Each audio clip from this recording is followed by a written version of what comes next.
구약성경 819페이지 시편 23편 5절과 6절 말씀입니다.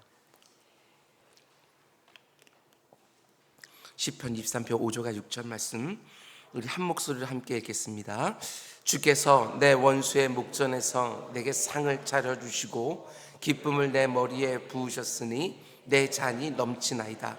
내 평생의 선하심과 인자하심이 반드시 나를 따르리니 내가 여호와의 집에 영원히 살리로다. 아멘. 아멘. 우리 기도하겠습니다. 사랑해 주님 감사합니다. 추석 연휴를 마치고 또다시 우리에게 일상을 허락해 주신 거 저 진정으로 감사를 드립니다. 아버지 하나님, 몸이 많이 피곤합니까? 내 주 아버지 하나님, 오늘 우리에게 맡겨진 자리에서 맡겨진 일을 감당할 때 하나님께 넉넉한 힘을 허락하여 주셔서 아버지 하나님, 청년이라도 자빠지고 소년이라도 힘들어하는 그 길 독수리처럼 날개치며 비상하는 주를 앙모하는 마음으로 모든 일들 감당할 수 있도록 주님 인도하여 주시옵소서. 가족들과 함께하는 명절 기간 동안 나를 힘들게 했던 것은 아버지 하나님 앞에 다 기도 제목으로 삼아 소망으로 간구하는 우리 모두가 되게 하시고, 나를 힘나게 했던 것들은 두고두고 감사하며 기억하게 하시고, 그 모든 것들 하나님 앞에 내어놓고 더 큰 감사가 이루어지기를 소망하는 우리 모두가 또 될 수 있도록 주님 인도하여 주시옵소서. 추석 명절 기간 동안에도 아버지 하나님, 육체적으로 정신적으로 영적으로 많은 아픔 가운데 있는 지체들도 있었습니다. 내 주 아버지 하나님, 그들에게 위로하여 주시고 격려해 주시고 응원하여 주시사 하나님이 함께 하시는 자의 그 신비한 능력 함께 임할 수 있도록 주님 은혜를 베풀어 주시옵소서. 이 모든 말씀 예수님의 이름으로 기도드렸습니다. 아멘. 아멘. 여러분 잘 오셨습니다. 오늘 좋은 날이 좀 있습니다. 아멘. 시편 23편 강의 오늘 네 번째 시간입니다. 오늘 말씀의 제목은 내 잔이 넘치나이다. 이런 제목으로 말씀 전하도록 하겠습니다. 오늘 새벽으로 이번 추석 연휴를 맞아서 특별하게 묵상했던 시편 23편 말씀 마치려고 합니다.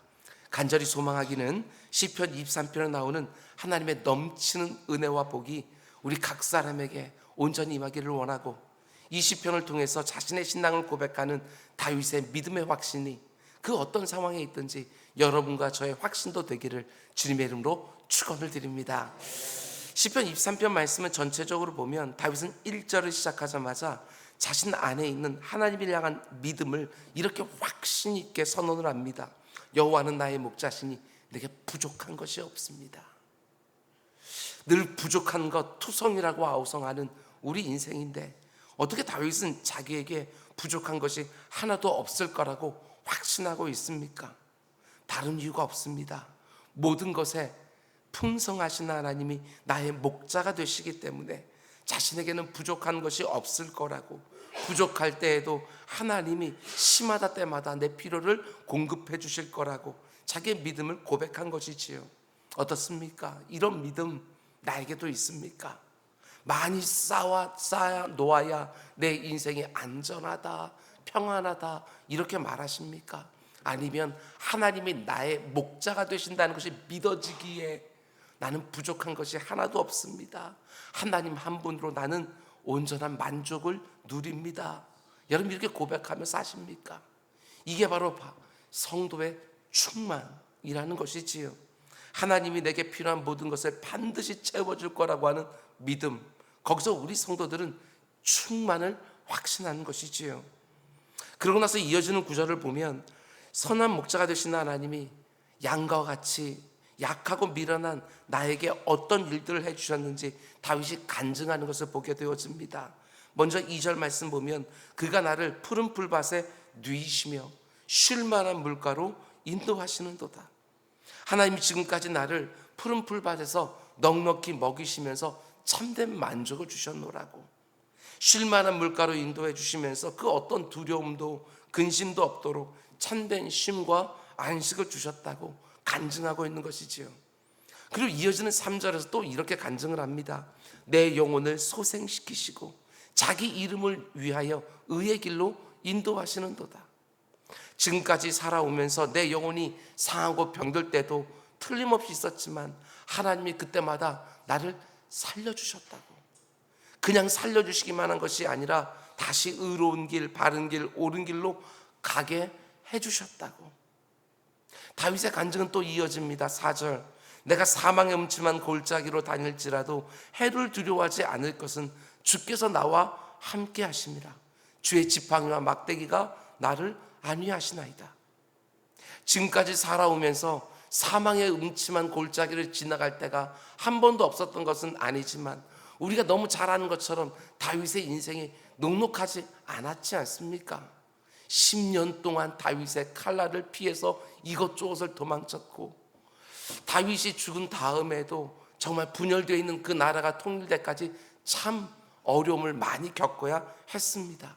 자기 자녀들 가운데 문제가 생기기도 하고 자기가 문제를 일으키기도 하고 정말 인생의 풍파가 참 많이 있었습니다. 그런데 그때마다 하나님이 나와 함께 하시면서 자신의 지팡이로 인도해 주시고 자신의 막대기로 나를 보호해 주셨노라고 또 간증하고 있는 것이지요.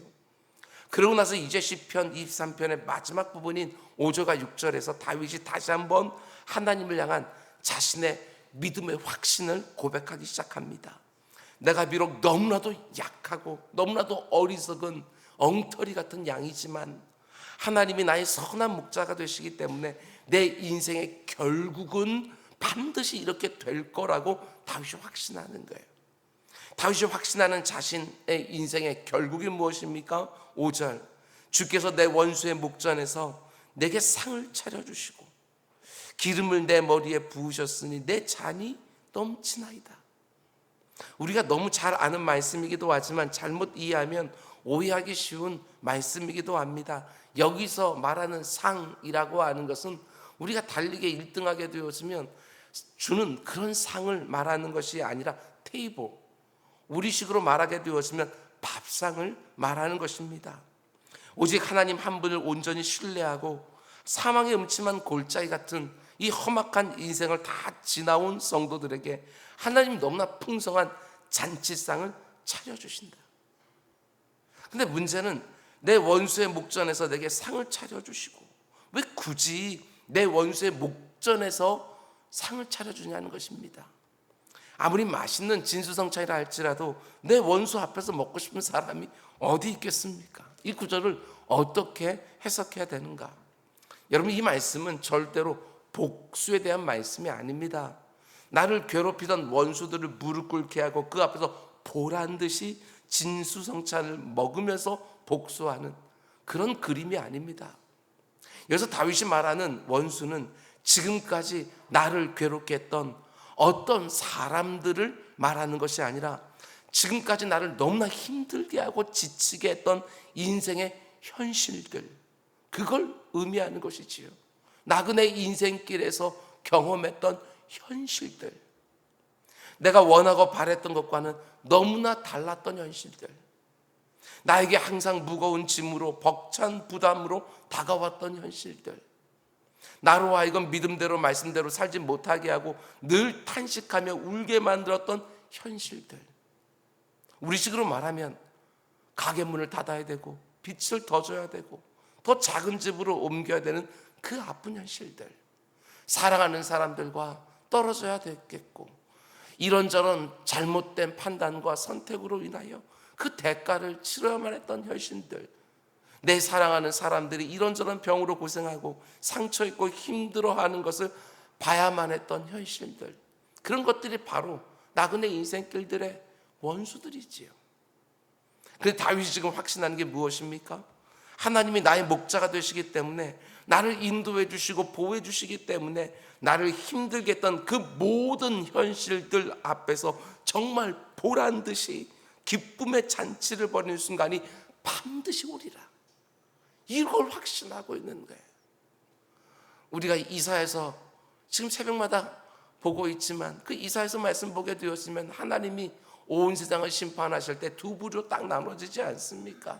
이 세상에서는 정말 기름진 것을 먹으며 떵떵거리고 살았던 그 악인들이 얼마나 슬피 울면서 하나님의 심판을 받는지, 그러나 이 땅에서 말씀대로 믿음대로 살려고 몸부림치면서 그 가운데 이런저런 아픔을 겪었던 그 사람들을 하나님의 날이 되었을 때 하나님이 어떻게 정확하게 신원해 주시는지, 그리고 시온산 위에서 얼마나 풍성한 잔치를 벌여주시는지, 예수 그리스도 어린 양의 혼인잔치에 참여하게 되는 의인들의 모습을 다 보여주지 않습니까?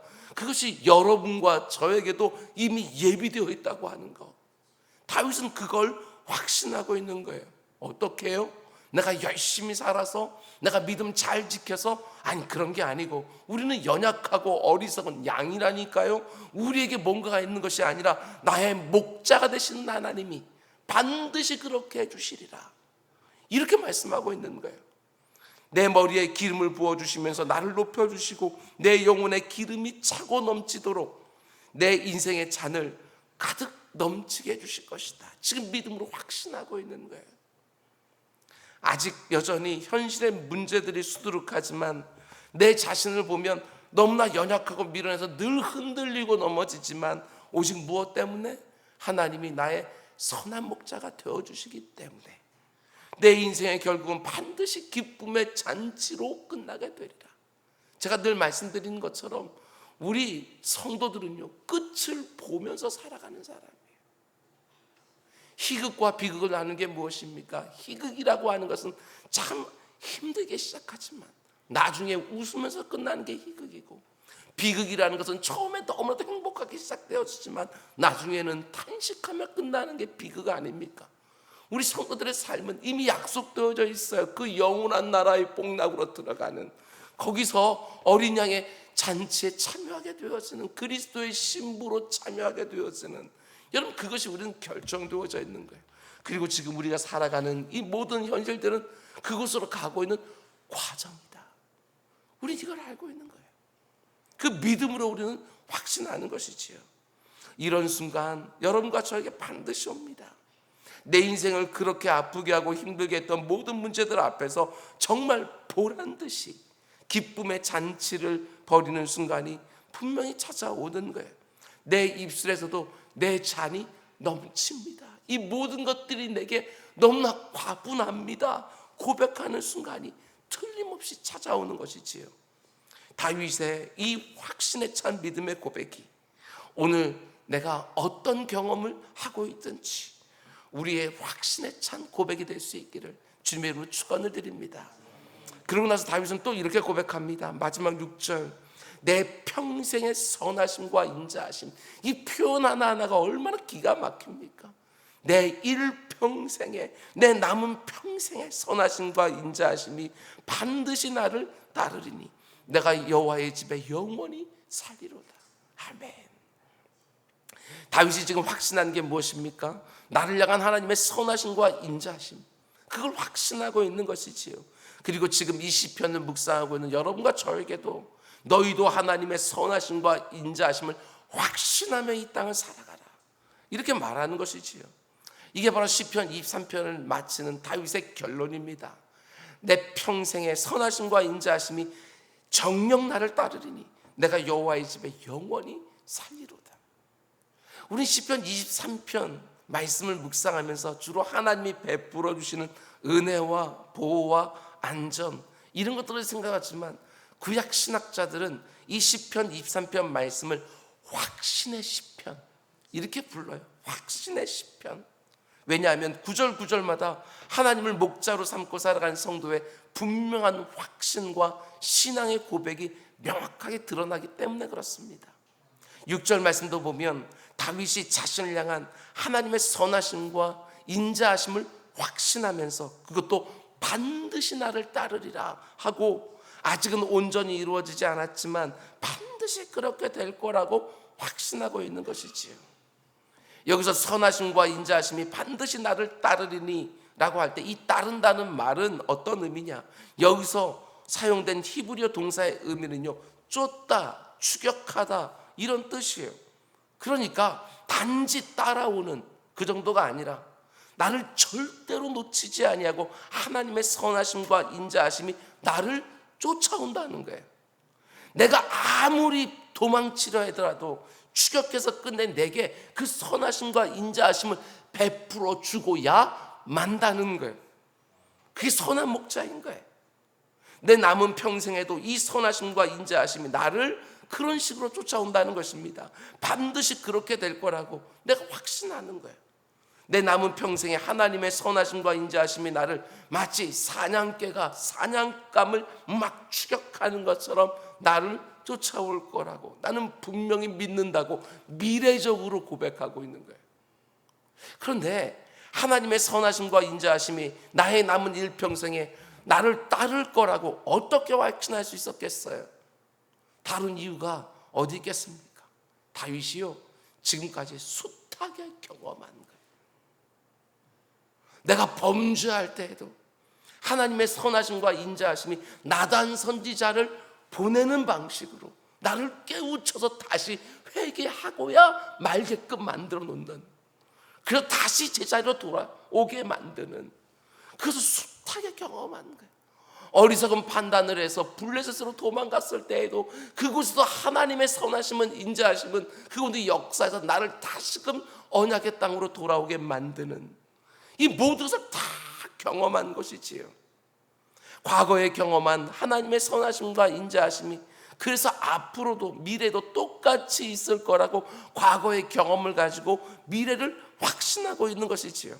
지금까지 나와 함께 하셨던 하나님께서 내 남은 일평생에도 그리 함께 해 주실 것이다, 이걸 확신하는 것이지요. 우리는 계속해서 변하지만, 우리는 믿을 만한 그런 사람이 되지 않지만, 하나님은 절대로 변하지 않으시고 시작하신 그 모든 선하심과 인자하심을 마침내 이루시는 분이시기에 그 하나님의 그 놀라운 성품 가운데 나의 마지막도 확신하는 것이지요. 다윗이 그 수많은 사망의 음침한 골짜기와 푸른 풀밭을 오고 가는 삶 가운데 하나님이 자신의 선하심과 인자하심으로 인도하시고 보호하신다는 것을 숱하게 경험했기 때문에 시편 23편을 마치면서 확신에 차 선언하는 것입니다. 내 남은 일평생도 하나님이 계속해서 자신의 선하심과 인자하심으로 가득 채워줄 거 내가 확신한다, 내가 분명히 믿는다. 아마도 다윗의 인생 가운데 가장 고생을 많이 했던 때를 꼽으라면, 여러분, 저는요, 사울 왕을 피해서 유다 광야를 도망 다닐 때가 아니었을까 생각을 합니다. 물론 자기 아들 압살롬이 자기를 죽이려 할 때도 그의 마음은 너무너무 힘들었을 거예요. 그러나 한창 젊은 나이에 유다 광야를 전전하면서 사울 왕의 칼날을 피해서 이리 도망갔다가 저리 도망갔다가 이런 어려움 당하고 저런 위기에 처하고 그 도망 다니던 때가 가장 힘든 시기가 아니었을까. 그런데 그 유다 광야에서 다윗이 쓴 시편이 있는데 그게 바로 63편입니다. 그 표제를 보면 이렇게 되어 있어요. 다윗의 시 유다 광야에 있을 때에. 거기서 다윗은 이렇게 고백합니다. 3절과 7절을 보면 주의 인자하심이 생명보다 나음으로 내 입술이 주를 찬양할 것이라. 주는 나의 도움이 되셨습니다. 내가 주의 날개 그늘 아래에서 즐겁게 부르리이다. 다윗이 3절에서 주의 인자하심이 나의 생명보다 더 낫다, 이렇게 고백하는데 우리가 찬양으로도 고백하지 않습니까? 이런 의미예요. 다윗이 유다 광야에 있을 때 정말 하루하루 언제 사울의 칼날에 죽을지 모르는 고비고비를 넘어가고 있었어요. 그런데 그때 무엇을 경험하느냐? 나를 향한 주의 인자하심이 매일매일 나를 구원하시는 것을 경험한 거예요. 날마다 위기가 있는데 매일매일 하나님이 나를 구원해 주시는 거예요. 그걸 경험하면서 다윗이 어느 순간에 이렇게 고백하는 거예요. 내가 살고 죽는 거, 이것이 나의 늘 관심사였는데 이제 이게 관심사가 아니라 살고 죽는 것보다도 하나님의 그 구원하시는 그 은혜를 경험하는 것이 나는 훨씬 더 귀하다고 말하는 거예요. 우리는 이 모든 어려움이 쫙 없어서 하나님의 구원의 손길도 경험 안 했으면 좋겠는데 그렇지 않습니까? 평탄한데 하나님의 구원을 우리가 간구할 리가 없잖아요. 그런데 하나님의 구원하는 그 손길이 너무나도 감격스러우니까 이런 위험 아무것도 아닌, 오히려 그 위험에 오면 하나님의 구원을 또다시 기대하게 되어지는, 이게 다윗의 고백인 거예요. 주의 인자하심이 생명보다 나음으로, 내가 죽고 사는 것보다 더 나음으로 내 입술이 주를 찬양한다고. 주의 날개 그늘 안으로 쏙 들어가는 것이 얼마나 다윗에게는 정말 감격스러웠는지, 위험이 이제는 위험은 느껴지지도 아니하고 그 그늘 아래가 너무너무 좋은 거예요. 여러분, 다윗이 경험한 하나님은 어떤 하나님이십니까? 자신의 인자하심으로 나를 인도하시고 보호하시고 지켜주시는 하나님이시지요. 그냥 머리로 아는 하나님이 아닙니다. 내가 직접 경험한 하나님을 확신하고 있는 거예요. 그리고 7절에서 이렇게 고백합니다. 하나님이 그렇게 매일매일 자신을 인도하시고 보호하시고 지켜준 걸 보면서, 아, 하나님이 나의 큰 도움이시구나, 내가 주의 날개 그늘 아래에 있구나. 하나님의 선하심과 인자하심을 그렇게 날마다 경험하다가 이제 시편 23편, 그가 인생 노년에 썼던 그 시편 23편에서 이렇게 확신하는 것입니다. 하나님의 선하심과 인자하심이 내 남은 날 동안에도 반드시 나를 따를 것이라. 나는 나의 목자를 신뢰하며 그의 인도를 받아 결국 그의 집에서 영원히 살게 될 것이다. 여러분의 삶 속에서 지금까지 경험했던 하나님의 그 선하심과 그 인자하심, 여러분 잊어버리지 마십시오. 내가 너무나 힘들었을 때 나와 함께 하시면서 지금까지 나를 선대해 주신 그 하나님을 앞으로 살아가면서 그 어떤 일을 당한다 할지라도 꼭 기억하고 살아야 되는 거예요. 그리고 그 선하심과 인자하심을 베푸신 나의 목자가 지금도, 그리고 내 남은 일평생에도 나의 목자가 되신다는 것 분명히 붙들고 우리는 이 땅을 사는 것이지요. 다윗은 시편 23편 말씀을 통해서 아주 확신 있게 여러분과 저에게 말하는 것입니다. 여러분, 선한 목자가 되신 우리 하나님은 일평생 믿고 의지해도 결코 후회가 없는 하나님이십니다. 아무리 힘들고 어려운 상황 가운데 있다 할지라도 그분이 우리를 지켜주십니다. 그분만 믿고 의지하면 반드시 푸른 풀밭과 쉴만한 물가로, 아니 그분의 집에서 영원한 복락을 누리게 해주실 것입니다. 우리 주님 같은 분 그 어디에도 없습니다. 그분의 선하심과 인자하심을 붙들고 그 어떤 상황 속에 있든지 담대하게 살아가는 우리 모두가 다 될 수 있기를 주님의 이름으로 축원을 드립니다. 시편 23편 말씀 마음에 꼭 담아 놓으시고, 이렇게 수고로운 인생을 살아가다가 특별히 마음이 어렵고 힘이 들 때 수시로 꺼내서 묵상하시면서 믿음으로 확신에 차서 선포하시기 바랍니다. 비록 없는 것 투성이지만 하나님이 나의 목자가 되시니 나는 부족한 것이 없다고. 비록 너무나 힘들고 지치지만 하나님이 나를 푸른 초장으로 쉴만한 물가로 지금도 인도하고 계신다고. 비록 내 육신에 아픔이 있지만 내 영혼까지 아프고 병들지 않도록 치료하시고 소생시켜 주신다고. 비록 내가 사망의 음침한 골짜기를 지나가고 있지만 하나님이 여전히 함께하고 계심을 내가 믿는다고. 마침내 나에게 기쁨의 잔치상을 차려주실 것을 내가 믿고, 내 평생의 주의 선하심과 인자하심이 늘 나를 따를 것을 분명히 내가 확신한다고 고백하면서 그 어떤 상황 속에서도 감사와 찬송과 소망을 잃어버리지 않는 우리 모두가 꼭 될 수 있기를 주님의 이름으로 축원을 드립니다. 기도하겠습니다. 사랑의 주님, 시편 23편 말씀 일평생 수도 없이 묵상을 했고, 아버지 암송도 하고 설교도 하고 설교를 듣기도 하고, 아버지 이 말씀이 또 새롭게 우리들에게 다가옵니다. 내 주 아버지 하나님, 이 말씀 꽉 붙들고 그 어떤 상황 속에 있든지 절대로 낙심하지 않게 하시고, 주저앉아서 이미 끝난 것처럼 절망하지 않게 해주시고, 언제나 나의 선한 목자가 되시는 그 주님 꽉 붙들고 나에게 주어져 있는 길 힘있게 달려가는 우리 모두가 될 수 있도록 인도하여 주시옵소서. 아버지 하나님, 성도에게만 있는 그 놀라운 확신, 나의 자신에 대한 그 확신이 아니라 나와 함께 동행하시는 그 주님에 대한 확신, 그것 가지고서 이렇게 험악한 나그네의 인생길 아버지 한번 걸어가면서 나만 그렇게 확신에 걸어가는 것이 아니라 내 주변에 힘들고 어려워하는 사람들까지 손잡아 일으켜주면서 함께 그 모든 길들 달려가는 우리 모든 인생 될 수 있도록 은혜를 베풀어 주옵소서. 이 모든 말씀 예수님의 이름으로 기도 드렸습니다. 아멘.